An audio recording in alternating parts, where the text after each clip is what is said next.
What is the unforgettable experience of a police officer? I once got a call that still haunts me to this day. We'd been dispatched late one night to check on an elderly man who hadn't shown up for his weekly gathering with friends. His neighbor had called, worried something was wrong since she hadn't seen him in a couple of days. I went along, thinking maybe it was just a wellness check. Nothing too unusual.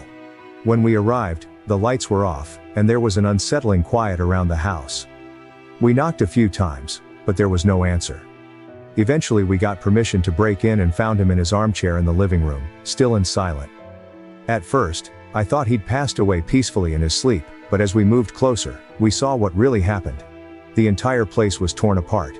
Chairs were overturned, picture frames shattered, and a trail of blood led from the kitchen to the living room.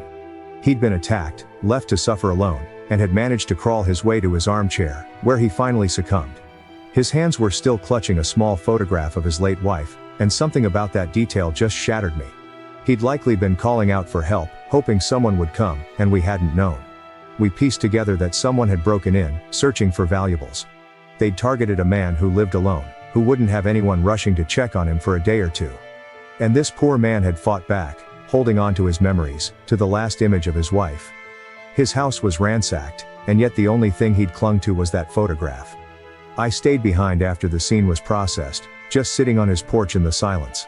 It hit me how vulnerable he was, and how easily someone had taken advantage of his isolation. It wasn't just anger I felt. It was guilt. I kept thinking about all the times I'd driven past his street and never thought twice about the quiet house at the corner. He was a man I'd never met, yet I couldn't shake the feeling that we had all let him down in some way. Every once in a while, when I drive through that neighborhood, I glance over at the house, half expecting to see him on the porch, maybe nodding a hello.